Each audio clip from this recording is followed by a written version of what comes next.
masyarakat Sulawesi Tenggara. Tidak lama lagi kita akan melaksanakan pesta demokrasi. Jangan lupa ke TPS pada Rabu 27 November 2024. Pastikan Anda terdaftar sebagai pemilih. Bersama KPU Provinsi Sulawesi Tenggara, kita ciptakan pemilihan kepala daerah dan wakil kepala daerah yang berintegritas. Adara, ayo datang memberi suara. KPU melayani.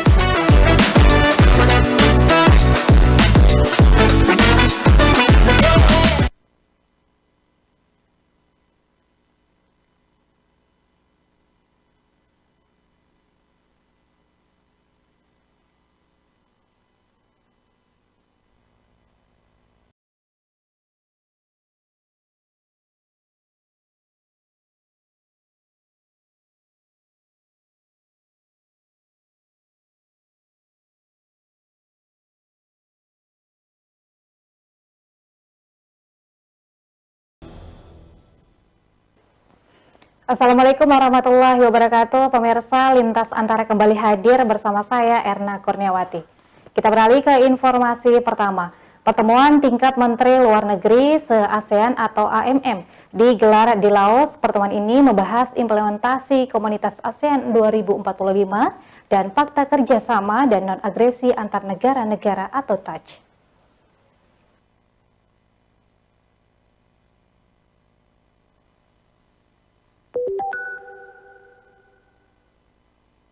Pada H-1 pembukaan KTT ASEAN ke-44 dan 45 di kota Vientiane, Laos pada esok hari 9 Oktober, digelar pertemuan tingkat Menteri Luar Negeri atau Asian Foreign Ministry Meeting AMM.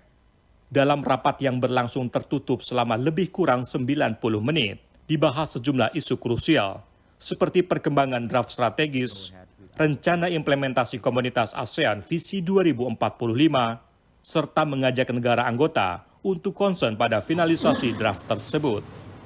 Rapat yang dipimpin oleh Menteri Luar Negeri Laos, Saleum Sai-Komasit ini juga membahas dan mempertimbangkan permintaan dari luar negara ASEAN untuk berpartisipasi dalam TAC atau Pakta Kerjasama dan Non-Agresi antar negara-negara ASEAN dan para mitranya, yang bertujuan mempromosikan perdamaian dan persahabatan antar negara. Polandia, Romania, Uruguay, Algeria, Finlandia, Spanyol, Luxembourg, dan Hungaria adalah negara-negara yang mengajukan TAC kepada ASEAN.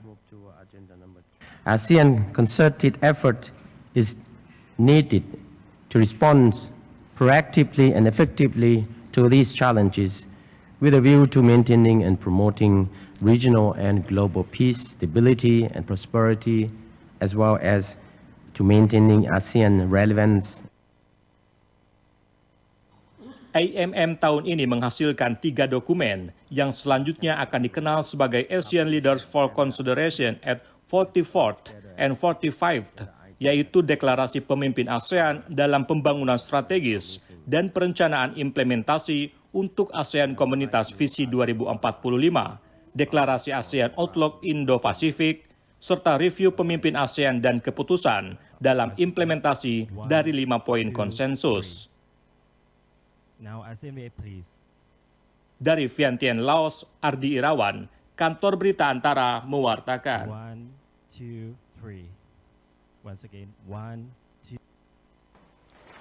Sementara itu, pemerintah Provinsi Nusa Tenggara Barat menyikapi persoalan krisis air bersih yang berdampak terhadap kunjungan wisata di Gili Trawangan dan Gili Meno, Kabupaten Lombok Utara.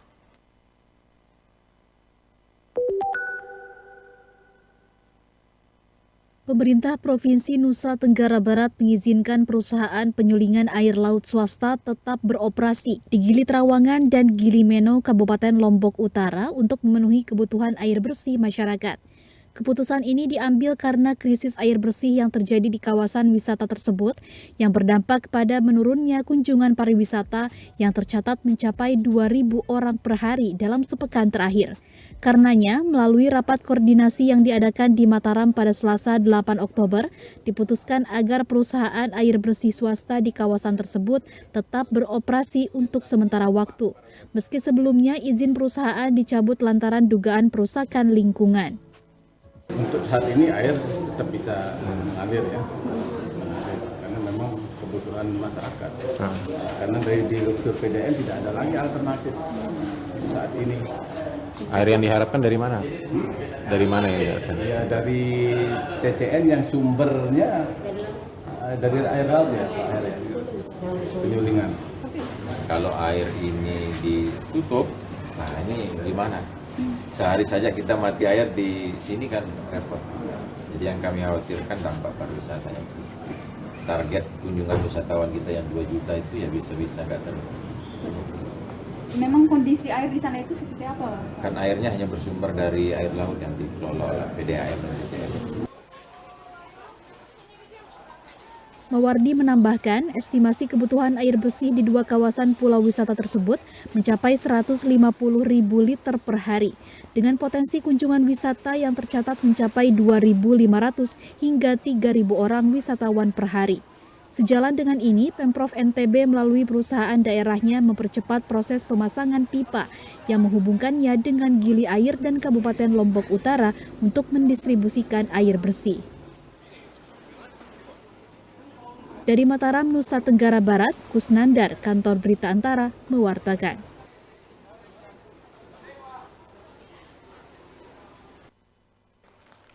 Selanjutnya, pada Pekan Paralimpiade Nasional 17 di Solo, aturan cabang olahraga sepak bola cerebral palsy dimodifikasi setelah mempertimbangkan kondisi psikologis atlet disabilitas dan untuk mendorong daerah berpartisipasi.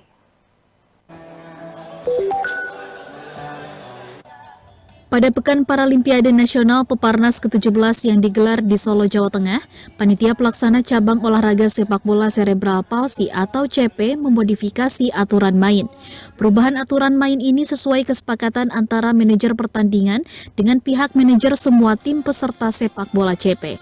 Modifikasi peraturan diantaranya jika selisih skor mencapai 4 poin, maka pertandingan boleh diakhiri. Kemudian jumlah pemain tiap tim yang awalnya 7 orang menjadi 5 orang, dan ukuran lapangan sepak bola CP sedikit diperkecil. Perubahan peraturan ini mempertimbangkan kondisi psikologis atlet yang bermain serta menarik minat daerah untuk berpartisipasi dalam sepak bola CP. Pada Peparnas kali ini, hanya ada 4 tim sepak bola CP, yaitu dari Jawa Tengah, Papua, Kalimantan Selatan, dan Kalimantan Timur. Ditemui usai menggelar pertandingan sepak bola CP di GOR UNS Solo Selasa 8 Oktober, manajer kompetisi sepak bola cerebral palsy Peparnas 17 Muhammad Syaifuddin mengatakan, perubahan peraturan ini selain kesepakatan bersama, juga merujuk pada aturan Federasi Internasional Sepak Bola Cerebral Palsy. Kita ingin memajukan sepak bola CP Indonesia yang dimana masih kekurangan atlet. Jadi kalau sampai nanti ada tim yang baru seperti Kaltim atau tim-tim yang baru masuk terus selisih golnya terlalu banyak, itu nanti akan membuat psikisnya juga akan mungkin akan down. Kita mengacu ICPF yang di Indo Internasional, kemudian kita turunkan ke Indonesia dan penyesuaiannya.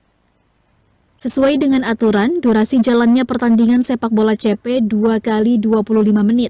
Modifikasi peraturan ini baru diterapkan di Peparnas ke-17 dan dimungkinkan jika peminat sepak bola CP bertambah banyak, maka kembali ke aturan awal. Dari Solo, Jawa Tengah, Imam Prasetyo, Kantor Berita Antara, mewartakan.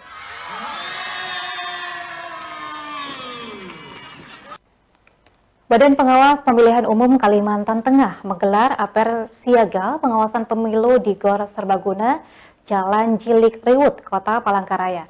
Kepala Bawaslu Kalteng, Satriadi, menyatakan jajarannya tidak akan ragu mengambil langkah-langkah penindakan jika menemukan, melihat, dan mendapat laporan terkait pelanggaran pilkada. Badan Pengawas Pemilihan Umum Kalimantan Tengah menggelar apel siaga yang diikuti lebih dari 6.000 jajaran pengawas pemilu dari kabupaten kota, kecamatan hingga kelurahan desa se-Kalimantan Tengah di Palangkaraya Selasa 8 Oktober. Apel siaga ini sebagai bentuk kesiapsiagaan Bawaslu Kalimantan Tengah mengonsolidasikan kekuatan serta kesiapan seluruh jajaran Bawaslu sebagai bukti siap melaksanakan pengawasan termasuk menjalankan tugas dan fungsinya sesuai peraturan perundang-undangan. Ditemui usai kegiatan apel siaga, Kepala Bawaslu Kalimantan Tengah Satriadi mengatakan jajaran Sekretariat Bawaslu siap mencegah hal-hal yang tidak diinginkan agar proses pemilihan kepala daerah serentak di Kalteng dapat berjalan aman dan damai. Lebih lanjut, Satriadi menyebut indeks kerawanan pilkada di Kalteng saat ini masih tergolong kecil dibandingkan dengan provinsi lain. Saya juga sampaikan, pertama adalah soal integritas dan netralitas, itu yang memang kita tekankan. Jadi tadi saya sampaikan juga tidak perlu penemu ketika menemukan dan melihat atau mendapatkan informasi atau laporan terkait dengan pelanggaran, maka kawan-kawan tidak perlu ragu untuk mengambil langkah-langkah yang diperlukan terkait dengan penyelesaian proses itu. Satriadi menambahkan Bawaslu sudah memetakan lokasi kerawanan yang dapat memicu tindakan kriminalitas atau kecurangan pada pemilihan kepala daerah di Kalteng 27 November mendatang. Dari Palangkaraya, Kalimantan Tengah, Redianto Tumon, Kantor Berita Antara, mewartakan. Pemirsa, setelah jeda kami akan kembali, tetaplah bersama di Lintas Antara.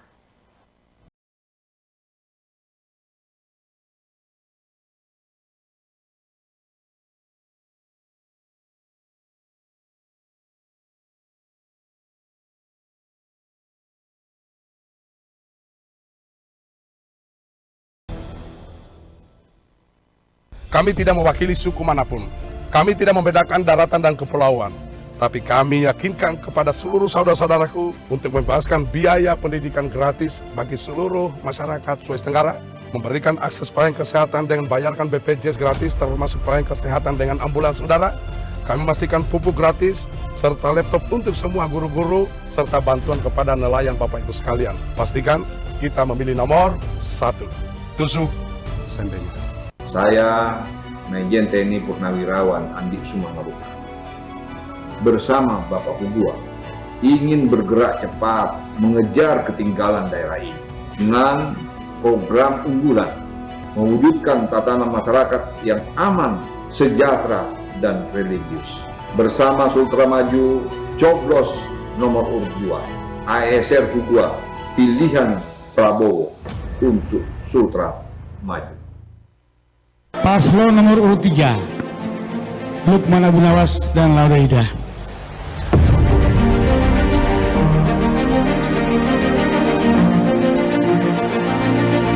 Pilihlah pemimpin karena dia ahli dan pengalaman dan punya komitmen daerah membangun dan membesarkan dan mampu melayani masyarakat. Dan insyaallah Ela Ida andalan idaman Sultra. Melangkah pasti, hadapi badai tanpa henti. Bahtera Mas siap berlayar kembali membawa misi sederhana, membangun Sulawesi Tenggara lebih baik, melindungi dan memberdayakan perempuan dan anak muda dengan membangun rumah aman hingga memberikan akses modal usaha hingga 200 juta, menghadirkan beasiswa mulai dari jenjang SD hingga S3. Sudah saatnya Sultra dipimpin oleh seorang perempuan, pemimpin sekaligus ibu bagi rakyatnya. Pilih perempuan paling kanan.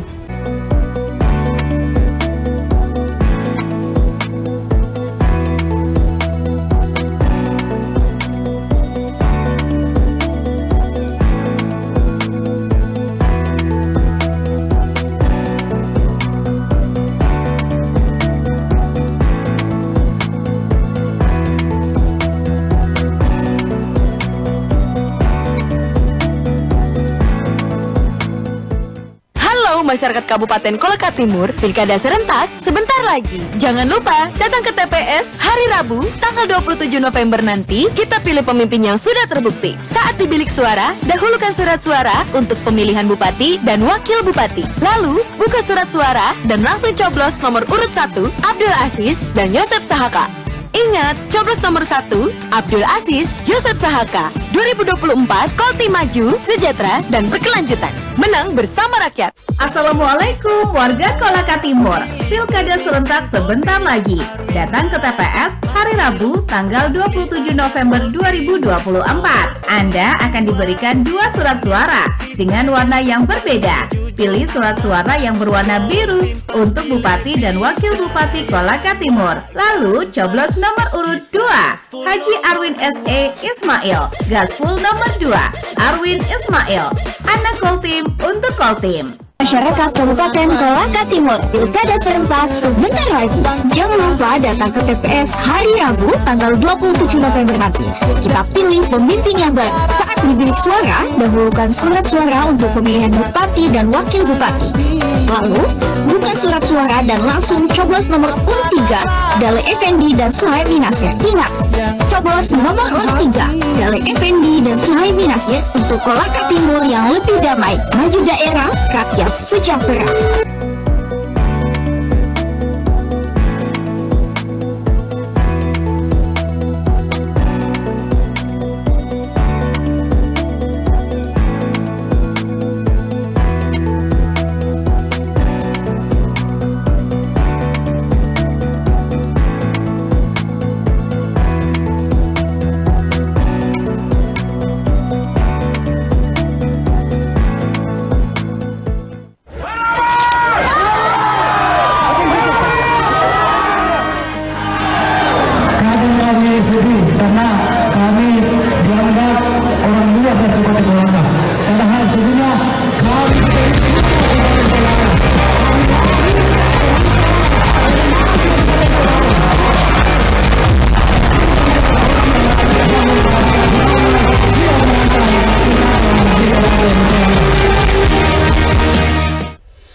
Serentak sebentar lagi. Ayo masyarakat Konawe datang ke TPS tanggal 27 November untuk memilih calon bupati dan wakil bupati Kabupaten Konawe.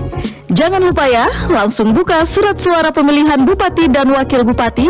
Coblos nomor urut 1, pasangan calon Yusran Akbar dan Syamsul Ibrahim untuk Konawe yang berdaya saing, sejahtera, adil, dan berkelanjutan. Apa? Sebentar lagi pilkada. Ayo masyarakat Konawe datang ke TPS tanggal 27 November untuk memilih calon bupati dan wakil bupati Kabupaten Konawe. Jangan lupa ya, pada surat suara pemilihan bupati dan wakil bupati, coblos nomor urut 2, pasangan calon Rusdianto dan Fahri untuk Konawe yang religius, mandiri, berbudaya, adil, sejahtera, dan berkelanjutan. Halo warga Konawe, jangan lupa pergi ke TPS tanggal 27 November 2024 nanti. Kenalin nih, calon bupatiku, satu-satunya pasangan yang mewakili kaum perempuan. Pasangan hadir, Harmin Ramba dan Desi Indah Rahmat. Saat di TPS, ambil surat suara dari petugas KPPS, lalu buka lebar-lebar surat suara dan coblos nomor 3, Harmin Ramba dan Desi Indah Rahmat. Setelah itu, lipat kembali surat suara dan masukkan ke dalam kotak suara. Suaramu menentukan masa depan Konawe.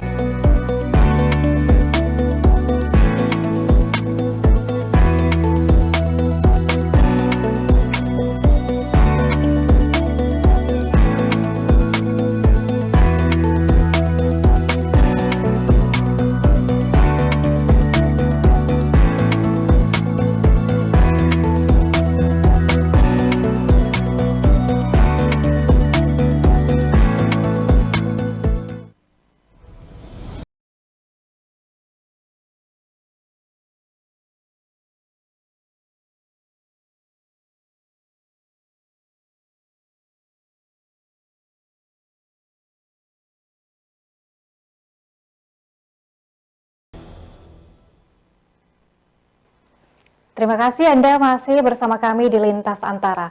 Pemirsa, Majelis Adat Aceh memberikan edukasi pada puluhan pelajar tingkat SMA dan sederajat mengenai adat dan budaya asli Aceh yang dinilai mulai hilang di kalangan remaja. Edukasi yang digelar pada Selasa 8 Oktober ini memperkenalkan kembali kepada para siswa bagaimana adat yang tidak bercampur dengan budaya asing.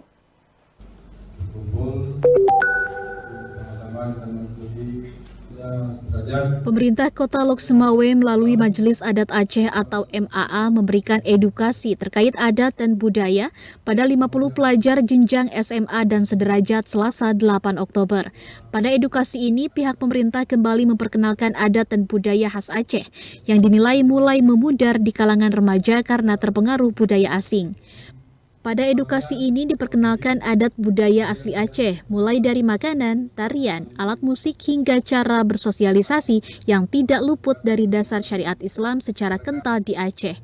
Pihak pemerintah juga menyasar kalangan remaja karena akan menjadi pelopor yang mampu mempertahankan adat budaya Aceh di masa depan. Ketua Majelis Adat Aceh Saifuddin menjelaskan, saat ini pengaruh global sangat cepat melunturkan adat budaya Aceh yang telah dijaga sejak masa nenek moyang.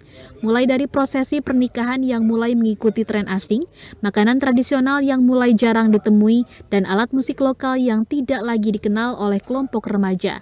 Hal ini menimbulkan keresahan hingga mendorong pihak pemerintah memberi edukasi dengan kembali memperkenalkan budaya Aceh pada siswa. Hari ini mereka sangat minim terkait dengan pengetahuan terhadap adat istiadat Aceh. Ini dikarenakan mereka lebih sering melihat atau menikmati kegiatan-kegiatan yang budaya-budaya seperti yang dari luar, seperti band atau kegiatan seni yang lebih kontemporer seperti itu. Hampir hilang. Itu pemahaman kepada nilai-nilai sejarah, kepada nilai-nilai seni tradisi, yang sebenarnya nilai-nilai sejarah dan seni tradisi itu bagus untuk diterapkan. Karena seperti kita katakan tadi, tidak semua budaya itu baik. Tetapi ada yang sangat baik yang masih bisa dipertahankan sekarang, tentang beberapa jenis makanan, tentang pola berpakaian, menutup aurat, yang gitu kan. Kemudian ketika menari tidak begitu banyak memamerkan bagian tubuh. Pihak pemerintah menilai pembelajaran adat budaya di sekolah belum mencukupi untuk memberikan edukasi pada pelajar. Oleh karena itu, dibutuhkan edukasi langsung dari MAA untuk menjaga kelestarian budaya sehingga para remaja tidak minim pengetahuan tentang budaya Aceh yang asli. Dari Kota Lok Sumawe, Provinsi Aceh, Trifani, Kantor Berita Antara, mewartakan.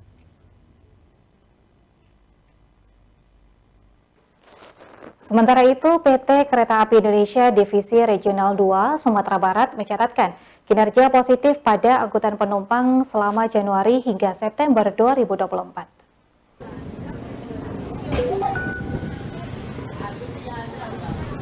PT Kereta Api Indonesia Divisi Regional 2 Sumatera Barat mencatat jumlah pengguna jasa kereta api di Provinsi Sumatera Barat meningkat sebesar 8%. Dalam rilis video yang diterima Antara pada Selasa 8 Oktober, Kepala Humas KAI Divisi Regional 2 Sumbar As'ad Habibuddin mengatakan pada periode Januari hingga September 2024, jumlah penumpang kereta api di Sumbar mencapai 1.341.526 penumpang. Sedangkan di periode yang sama tahun 2023, jumlahnya 1.237.899.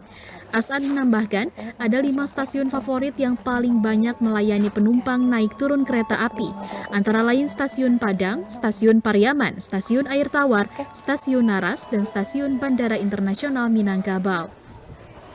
Peningkatan volume penumpang tersebut ditunjang oleh berbagai faktor, salah satunya adanya sejumlah rombongan dari instansi sekolah, pengajian, dan sebagainya. Di samping itu, minat masyarakat menggunakan kereta api juga semakin meningkat karena kereta api menawarkan kenyamanan dengan harga yang murah. Untuk kelancaran penggunaan jasa kereta api, As'ad menyarankan agar calon penumpang melakukan pemesanan melalui aplikasi Akses by KAI yang dapat dilakukan sejak H-7 keberangkatan. Selain itu, KAI juga masih menyediakan loket untuk penjualan tiket yang dibuka 3 jam sebelum keberangkatan kereta api selama masih tersedia. Dari Padang, Sumatera Barat, Melani Friati, Kantor Berita Antara, mewartakan.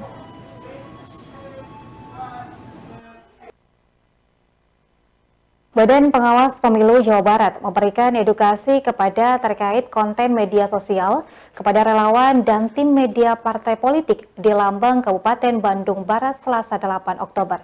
Ini merupakan langkah strategis Bawaslu Jabar untuk menekan penyebaran kampanye hitam dan berita bohong atau hoax di media sosial pada masa kampanye pemilihan umum kepala daerah. Lebih efektif. Saya yakin Bapak Ibu pasti punya teman 100 orang. Badan Pengawas Pemilu Jawa Barat memberikan edukasi terkait konten media sosial kepada relawan dan tim media partai politik di Lembang, Kabupaten Bandung Barat, Selasa 8 Oktober. Hal ini dilakukan untuk menciptakan suasana kondusif di media sosial selama pemilihan umum kepala daerah. Selain mendapatkan kiat terkait kampanye pasangan calon agar viral di dunia maya, para peserta juga dikenalkan aturan yang boleh maupun yang tidak boleh dilakukan dalam kampanye di media sosial. Menurut Ketua Bawaslu Jawa Barat Zaki Muhammad Zamzam, melalui edukasi ini setiap relawan dan tim media partai diharapkan tidak melakukan kampanye hitam dan menyebarkan berita bohong yang memicu perpecahan. Jadi kita ingin memaksimalkan upaya-upaya pencegahan dengan penyebarluasan, mentransformasikan edukasi, konten edukasi melalui berbagai platform yang tentu nanti dibantu oleh Diskominfo, sehingga pesan-pesan soal pencegahan yang dilakukan oleh Bawaslu itu sampai kepada seluruh stakeholder. Ia menuturkan sejak masa kampanye pilkada dimulai, terdapat 3 temuan dan pengaduan terkait konten media sosial yang terjadi di Kota Depok, Sukabumi, dan Kabupaten Bandung Barat. Dari Kabupaten Bandung Barat, Jawa Barat, Dian Hardiana, Kantor Berita Antara, mewartakan. Badan Pengawas Pemilu Kabupaten Temanggung, Jawa Tengah menangani laporan dugaan perusakan alat peraga kampanye salah satu pasangan calon bupati dan wakil bupati Temanggung. Temuan perusakan APK berupa baliho itu terjadi di 8 lokasi. Badan Pengawas Pemilu Bawaslu Kabupaten Temanggung, Jawa Tengah menerima laporan dugaan perusakan alat peraga kampanye APK milik salah satu pasangan calon bupati dan wakil bupati Temanggung. Temuan perusakan APK berupa baliho yang memuat gambar paslon nomor urut 2 itu terjadi di depan lokasi berbeda di sejumlah jalan protokol Kota Temanggung. Kerusakan kebanyakan berupa sobek di bagian tengah baliho menggunakan alat seperti pisau maupun cutter. Anggota Bawaslu Temanggung Maria Ulfa Selasa 8 Oktober merespons laporan tersebut. Petugas telah mengecek lokasi, namun tim dari Sentra Penegakan Hukum Terpadu atau Gakumdu belum bisa menentukan apakah perusakan itu disengaja atau tidak. Di sisi lain, laporan perusakan tersebut belum ditindaklanjuti karena tidak memenuhi syarat formil. Mereka sudah melaporkan, dari tim 02 sudah melaporkan ke Bawaslu, akan tetapi kami saat ini masih mengkaji, dan hasil kajian itu memang kurang terpenuhi syarat formil material, sehingga berdasarkan putusan hasil kajian kami ini, kami merekomendasikan atau memberikan saran kesempatan kepada 02 untuk melengkapi syarat formil terlebih dahulu. Bawaslu Temanggung mengajak masyarakat dan para peserta pemilu 2024 agar selalu menjaga keamanan dan ketertiban selama masa kampanye, serta meminta tim pemenangan pasangan calon agar berkampanye sesuai ketentuan yang berlaku. Dari Temanggung, Jawa Tengah, Firman Eko Handi, Kantor Berita Antara, mewartakan. Pemirsa, Lintas Antara akan kembali hadir, tetaplah bersama kami.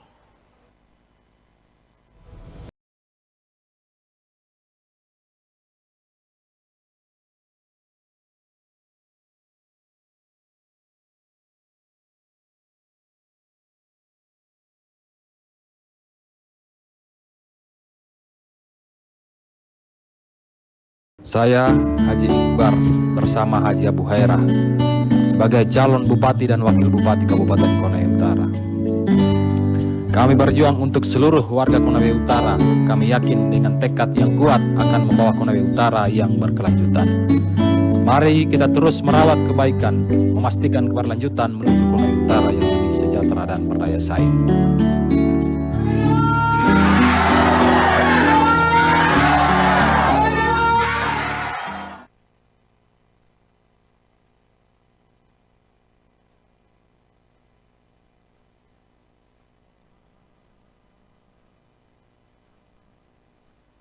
Kami Sudiro Raub, calon Bupati dan Wakil Bupati Konawe Utara, siap berjuang untuk kesejahteraan masyarakat dengan mengusung visi Konawe Utara Maju, Mandiri, Sejahtera untuk Rakyat.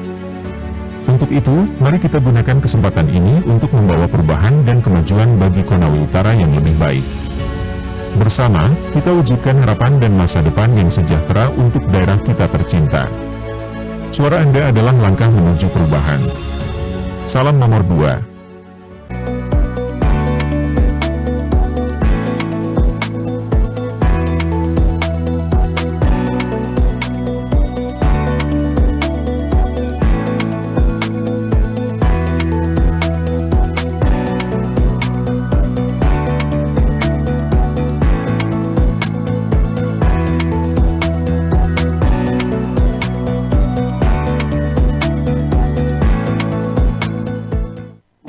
Masyarakat Kabupaten Muna datang ke TPS 27 November tahun 2024, lalu isi daftar kehadiran dengan memperlihatkan identitas diri Anda. Lalu ambil kertas suara yang telah disiapkan. Pemimpin jujur adil dan disiplin untuk Muna Sejahtera nomor urut 1 Bajrun Asrafil. Kita wujudkan pertanian modern dan perikanan berkelanjutan untuk masa depan yang lebih sejahtera. Assalamualaikum, masyarakat Muna. Rajun Purnama calon Bupati dan Wakil Bupati tahun 2024 hadir untuk membangun masa depan Muna yang lebih baik. Anak-anak bisa sekolah dengan lancar, pasien dapat pelayanan terbaik, dan pegawai honorer akan mendapat honor yang layak. Kami juga memastikan harga kebutuhan pokok terjangkau, petani dan nelayan sejahtera, serta akses jalan kota desa yang lancar. Bersama Rajun Purnama, mari wujudkan Muna bangkit untuk kita semua. Karunia untuk semua. Kartini Murdani hadir untuk Muna yang lebih baik. Mari bersama membangun Muna. Wujudkan Kabupaten Muna yang berdaya saing, inovatif, dan religius. Laode Kartini SEMSI, Dr. Insinyur Murdani STMT IPN, pasangan calon Bupati dan Wakil Bupati Muna, nomor urut 3, Pilkada Muna 2024. Saya, Dr. Abdurrahman SHMH, calon Bupati Muna, bersama Awal Jebulung Besar, calon Wakil Bupati Muna. Dengan visi Muna bersinar, Muna yang bersih, Muna yang indah, Muna yang sejahtera, Muna yang adil, dan Muna yang religius. Apakah Anda merasakan susahnya mencari kerja, angka pengangguran sangat tinggi, penghasilan yang kurang layak, daya beli masyarakat yang rendah, angka kemiskinan yang masih mendominasi, pertanian, perkebunan, peternakan, dan perikanan sangat perlu perhatian khusus, pelayanan publik dan tata kelola pemerintahan yang tidak efektif. Nomor 5, bersiap melakukan perubahan. Bersama Ringa John dan Sarifudin Udu untuk Muna maju dan bermartabat.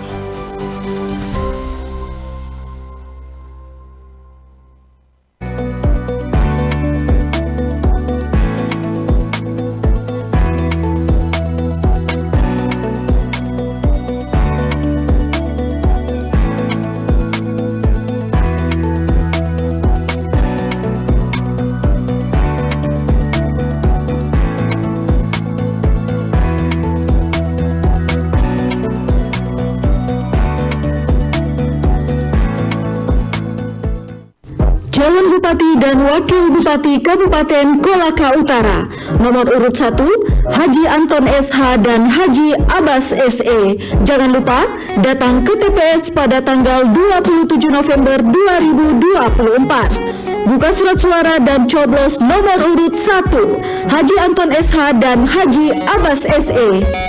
Untuk Kolaka Utara yang unggul, santun, tangguh, dan religius. Ayo coblos nomor urut 2 calon Bupati dan Wakil Bupati Kolaka Utara pada tanggal 27 November 2024. Sumarling SE dan Timber. Kolaka Utara bangkit berkemajuan menuju sejahtera bersama.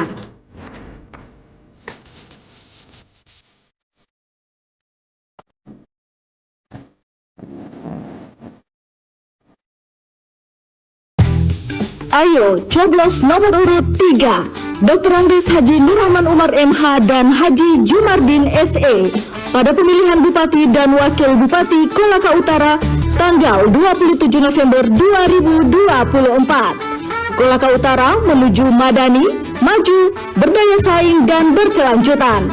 MR Juara.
Terima kasih Anda masih bersama kami di Lintas Antara.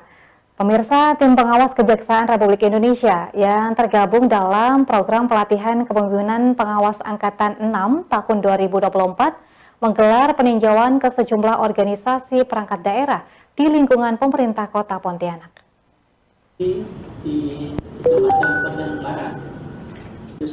Pejabat utama di lingkungan pemerintah Kota Pontianak menerima 30 orang tim pengawas Kejaksaan RI yang tergabung dalam program pelatihan kepemimpinan pengawas Angkatan ke-6 tahun 2024 di ruang rapat kantor Wali Kota Pontianak.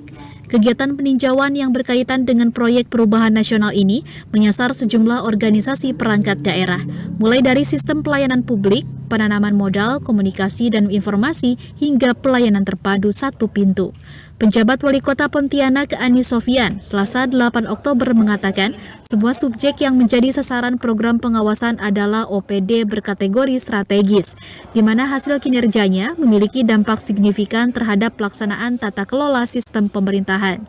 Subjek yang akan mereka kunjungi itu adalah berkaitan dengan pelayanan publik yang dilakukan oleh pemerintah Kota Pontianak dan inovasi-inovasi yang dibuat oleh Kota Pontianak dalam rangka mempercepat pelayanan masyarakat.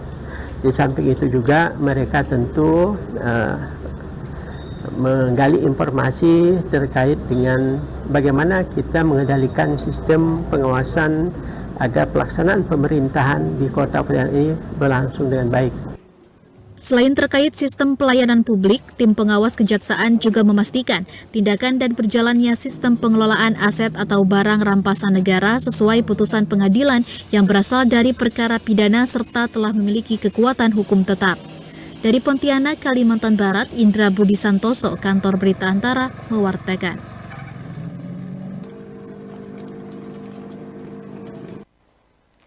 Sementara itu, Menteri Sosial Saifullah Yusuf meninjau rumah perlindungan sosial milik Dinas Sosial Kota Tangerang yang menjadi penampungan anak-anak.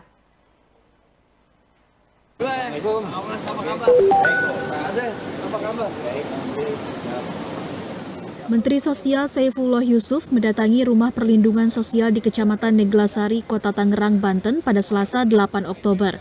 Mensos Saifullah meninjau langsung perkembangan anak-anak panti asuhan Darussalam An-Nur yang dipindahkan oleh Dinas Sosial Kota Tangerang terkait adanya kasus pelecehan seksual di dalam panti asuhan tersebut. Kunjungan dilakukan terbatas dan tertutup untuk media demi melindungi 13 anak yang ditampung. Usai peninjauan, Mensos memberikan keterangan terkait langkah-langkah antisipasi mengingat kasus predator anak berupa pelecehan dan kekerasan seksual kerap terjadi di panti asuhan. Ia menginginkan adanya regulasi yang lebih baik dalam izin pendirian yayasan atau panti asuhan, mengingat Yayasan Darussalam An-Nur tempat kasus pelecehan seksual terjadi tidak terdata dan tidak terakreditasi.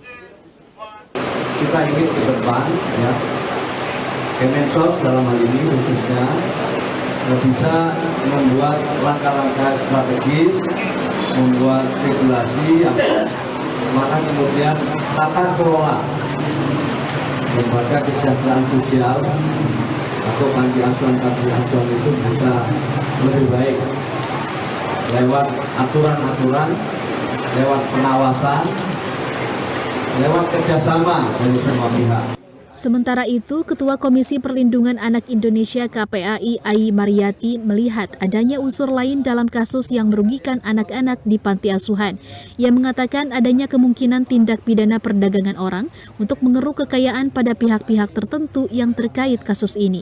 Pengembangan dari kekerasan seksual tidak menutup kemungkinan ada tindak pidana perdagangan orang, bahwa ada rekrutmen, ada pengambilan secara manipulatif data-data dan bahkan akte kelahiran anak sehingga menjadi kedok panti yayasan ini bergerak merekrut uang, mencari uang, memanipulasi dan memperkaya serta eksploitasi yang berlipat ganda pada anak-anak kita.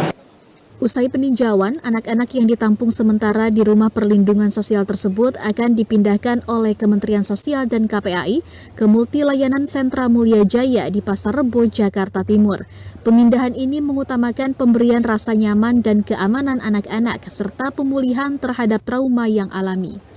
Dari Kota Tangerang, Banten, Agung Andika Indrawan, Kantor Berita Antara, mewartakan.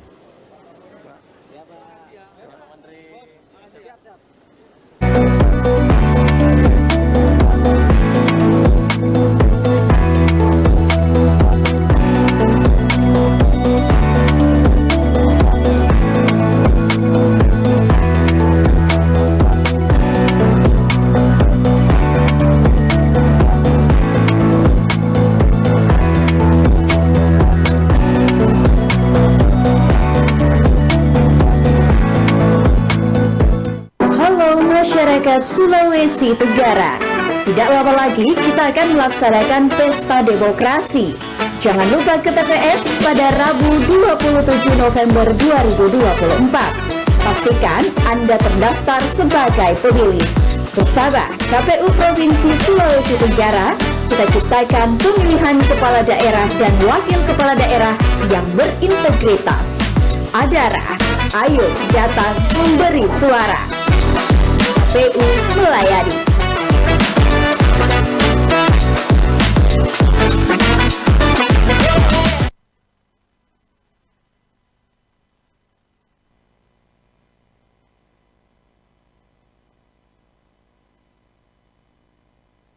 Kerja Gubernur Kalimantan Selatan Sah Birinur.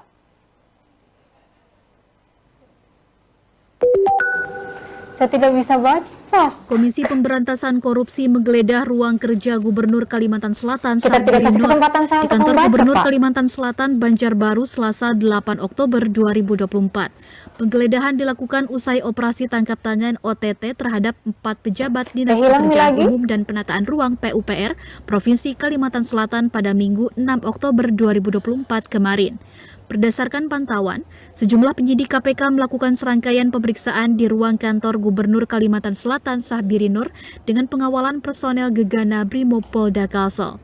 Sejumlah pegawai internal kantor Gubernur Kalsel terlihat ikut memasuki ruang kerja Gubernur Kalsel untuk keperluan pemeriksaan. Penggeledahan diperkirakan berlangsung selama 3 jam lebih hingga pukul 15.23 waktu Indonesia Tengah. Usai penggeledahan, tim penyidik KPK membawa 1 buah koper warna hitam dari ruang kantor Gubernur Kalimantan Selatan. Pada operasi tangkap tangan yang melibatkan 4 pejabat lingkup Dinas PUPR Kalsel, KPK berhasil mengamankan barang bukti uang senilai 10 miliar rupiah yang diduga merupakan hasil suap atas pengadaan barang dan jasa. Dari Banjarbaru, Kalimantan Selatan, Latif Thohir, Kantor Berita Antara, mewartakan.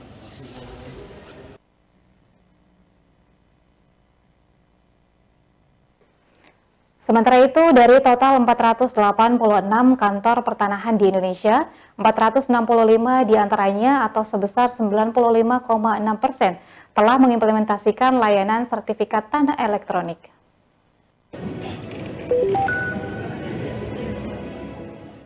Menteri Agraria dan Tata Ruang Kepala Badan Pertanahan Nasional ATR BPN Agus Harimurti Yudhoyono di Gedung Negara Geraha di Surabaya Selasa 8 Oktober menyerahkan 23 sertifikat tanah elektronik kepada masyarakat Jawa Timur. Sertifikat elektronik yang diserahkan berasal dari Program Pendaftaran Tanah Sistematis Lengkap PTSL, Sertifikasi Aset Barang Milik Negara atau Daerah BMN, BMD, Sertifikasi Tanah Wakaf, serta redistribusi tanah yang dilaksanakan di wilayah provinsi setempat. Menteri yang akrab disapa AHY itu memaparkan, dari total 486 kantor pertanahan di Indonesia, 465 diantaranya atau sebesar 95,6% telah mengimplementasikan layanan sertifikat tanah elektronik. Namun Kementerian ATR BPN mencatat baru sekitar 1 juta sertifikat tanah elektronik yang telah didistribusikan kepada masyarakat. Menteri AHY mengimbau agar masyarakat segera melakukan alih media sertifikat tanahnya ke dalam bentuk elektronik yang dinilai lebih terjamin keamanannya serta mudah diakses melalui aplikasi Sentuh Tanahku. Seringkali kan buku itu dipalsukan, capnya apa segala macam. Nah, kalau sudah terdata secara utuh di database yang kami kelola dan kami amankan, mudah-mudahan semakin memperkecil ruang bagi mafia tanah yang menyerobot tanah masyarakat atau ya menjadikan ketidakpastian tadi dalam investasi. Nah, disinilah yang perlu kami jelaskan. Jadi tantangan terutama kami sekarang mensosialisasikan itu. Dalam kesempatan itu, Menteri AHY menyampaikan progres sebanyak 79 kabupaten kota se-Indonesia, seluruh bidang tanahnya telah terpetakan secara spasial atau dinyatakan lengkap. Targetnya sebanyak 104 kabupaten kota lengkap harus dideklarasikan hingga akhir tahun 2024 demi memberi kepastian hukum, sehingga menimbulkan rasa aman dan nyaman bagi masyarakat dalam memiliki tanah. Selain itu akan memudahkan pemerintah daerah dalam penataan wilayah dan menyusun kebijakan yang sesuai dengan perkembangan wilayah. Dari Surabaya, Jawa Timur, Hanif Nasrullah, Kantor Berita Antara mewartakan.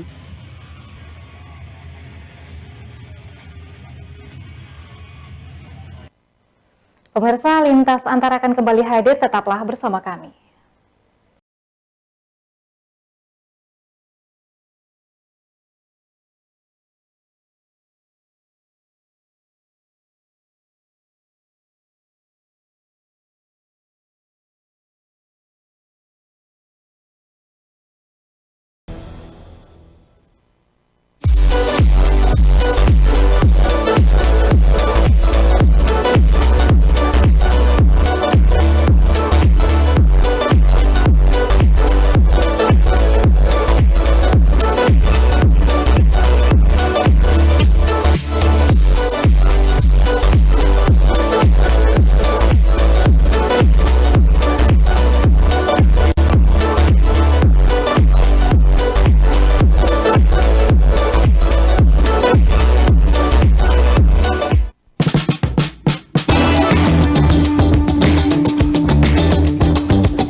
Sulawesi Tenggara. Tidak lama lagi kita akan melaksanakan pesta demokrasi.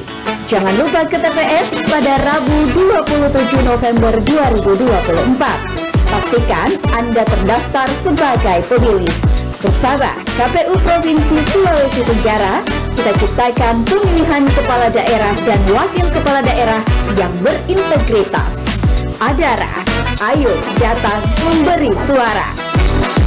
KPU melayani.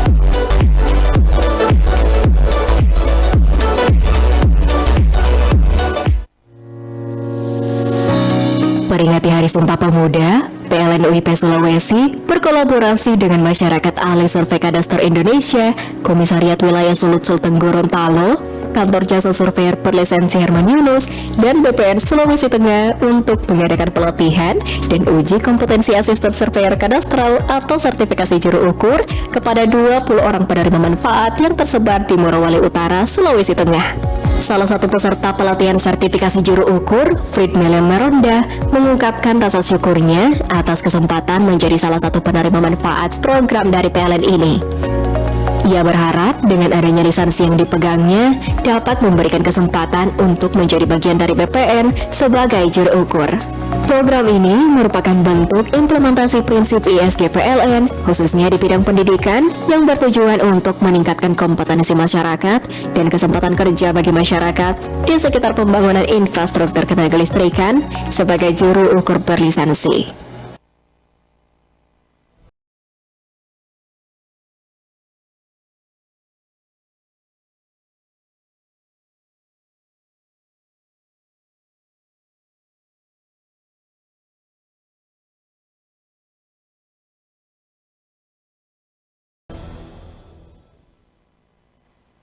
Terima kasih Anda masih bersama kami di Lintas Antara.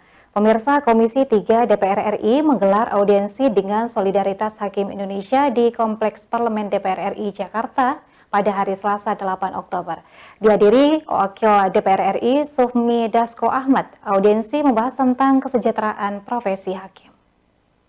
Habis Pak, gaji kami. Kami nggak bisa balik mudik ke kampung. Komisi 3 DPR RI menggelar audiensi dengan Solidaritas Hakim Indonesia SHI Selasa 8 Oktober yang berlangsung di ruang rapat Komisi 3 Kompleks Parlemen DPR RI Jakarta. Dihadiri Wakil DPR RI Sufmi Dasko Ahmad, audiensi membahas kesejahteraan profesi hakim. Perwakilan hakim dari Pengadilan Negeri Biren Rangga Lukita Desnata mengatakan, para hakim menyuarakan kelayakan hidup yang baik dan aman, lantaran penghasilan saat ini dirasa tidak cukup memenuhi kebutuhan hidup. Kami tidak minta kaya raya, kami tidak minta sebesar gaji komisaris Pertamina, sebesar direktur direksi BUMN, enggak. Seperti gaji-gaji CEO, tidak. Kami hanya minta kelayakan, kecukupan hidup, kesejahteraan yang layak. Anak-anak kami mampu mengakses pendidikan yang baik. Kami juga mampu makan makanan yang baik, tinggal tempat yang baik, tidak sakit-sakitan. Nah, ini akan diperhitungkan, mudah-mudahan bisa sinkron dan bisa kemudian jumlah hakim yang lebih kurang 9.000 ini dapat merasakan perbaikan-perbaikan demikian. Rangga turut menyampaikan, gaji hakim kini sekitar 12 juta rupiah per bulan, terdiri dari gaji pokok 3-4 juta dan tunjangan lainnya senilai 8,5 juta rupiah. Pihaknya pun meminta adanya kenaikan 142%, yakni di kisaran 50 juta rupiah. Dari Jakarta, Setyanka Harfiana, Sanya Dinda, Kantor Berita Antara, mewartakan.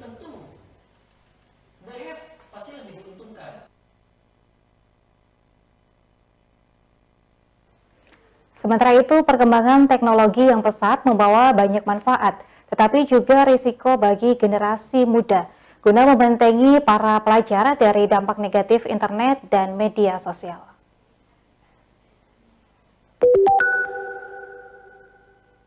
Perkembangan teknologi yang pesat membawa banyak manfaat, Namun penggunaan teknologi yang tidak tepat bisa menjadi ancaman yang menghantui pengguna internet, khususnya anak-anak dan remaja yang lepas dari pengawasan. Sebagai langkah antisipasi dampak negatif dari perkembangan teknologi, utamanya pemanfaatan internet dan aktivitas media sosial, Dinas Komunikasi dan Informatika Dinkominfo Kabupaten Temanggung, Jawa Tengah gencar mengedukasi para pelajar melalui program Internet Cerdas Aktif Kreatif dan Produktif atau INCAKAP. Salah satunya yang nampak pada Selasa 8 Oktober dengan melibatkan pelajar di SMP Negeri 4 Temanggung.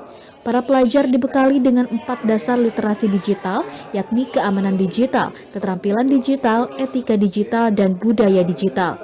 Pranata Humas Ahli Muda Dinkominfo Temanggung Eko Kusprasetyo menjelaskan, program ini bertujuan untuk meningkatkan kesadaran dan pengetahuan para pelajar agar lebih siap dalam perubahan dan tantangan digital, sehingga upaya itu dapat mendorong dan menjaga penggunaan internet dan sosial media yang sehat, cerdas, aman, dan bijak. Teman-teman itu bisa hati-hati membatasi aktivitasnya di dunia maya, seperti tidak posting hal-hal yang menyinggung suku, agama, ras, antar golongan, konten-konten yang sifatnya pornografi, konten-konten yang sifatnya hoax, dan sebaliknya. Bisa memanfaatkan teknologi, internet, media sosial untuk hal-hal yang produktif. Program ini mendapat sambutan yang baik dari tenaga pendidik dan para siswa, sebab Dinkominfo Temanggung ini dirasa dapat menangkal pengaruh buruk dari internet. Yang pertama, manfaat dari INCAKAP ini adalah yang pertama bisa membentengi peserta didik kita dari hal-hal yang negatif yang berkaitan dengan penggunaan internet ataupun dalam yang saat ini sedang marak muncul, yaitu judi online. Dengan hal ini kita dapat mengetahui dampak positif dan negatifnya dalam penggunaan internet, dan kita dapat berantisipasi dengan hal yang negatif mengenai internet. Sebagai salah satu program unggulan melalui INCAKAP, Dinkominfo Temanggung optimistis untuk mengedukasi para generasi muda untuk bijak berinternet dan bermedia sosial. Dari Temanggung, Jawa Tengah, Firman Eko Handi, Kantor Berita Antara, mewartakan.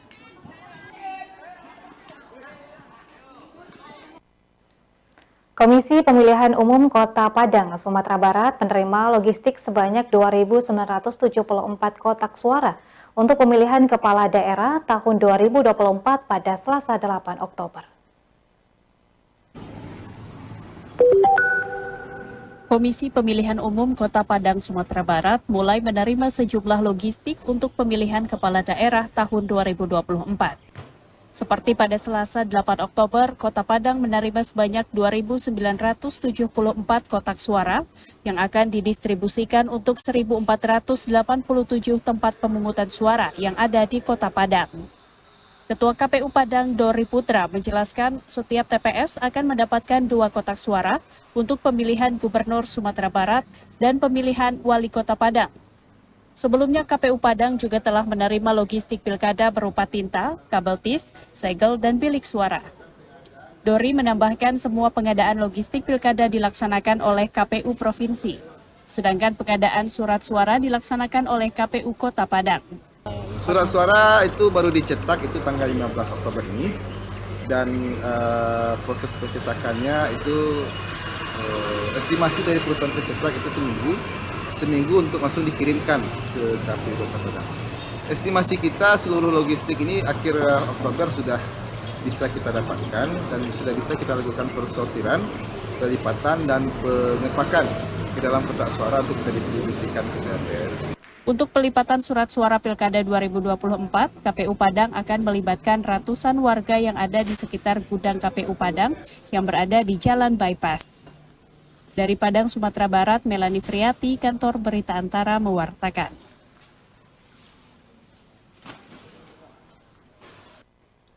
Balai Karantina Hewan, Ikan, dan Tumbuhan Sulawesi Tenggara memusnahkan puluhan kilogram benih padi dan benih sawit ilegal yang diselundupkan dari Aceh dan Medan. Pemirsa, informasi tersebut sekaligus menutup perjumpaan kita hari ini. Saya Erna Kurniawati mewakili seluruh kerabat kerja yang bertugas pamit undur diri dari hadapan Anda. Wassalamualaikum warahmatullahi wabarakatuh dan sampai jumpa.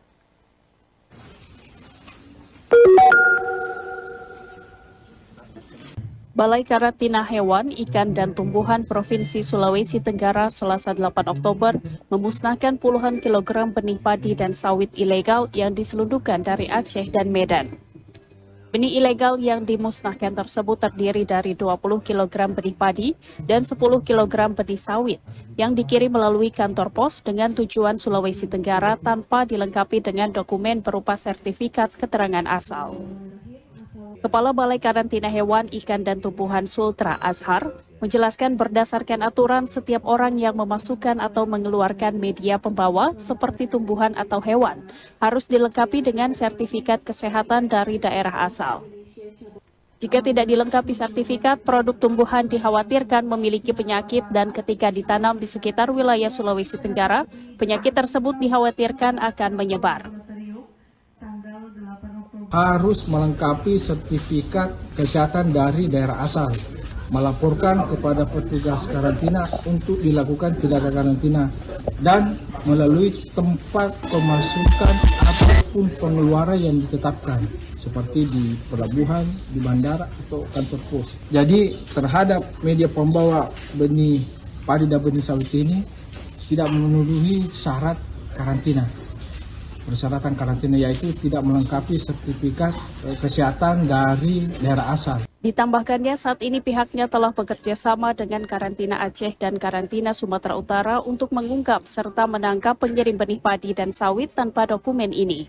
Jika terbukti, pelaku diancam dengan pidana penjara selama 2 tahun atau denda maksimal 2 miliar rupiah. Dari Kendari, Sulawesi Tenggara, Saharudin, Kantor Berita Antara mewartakan.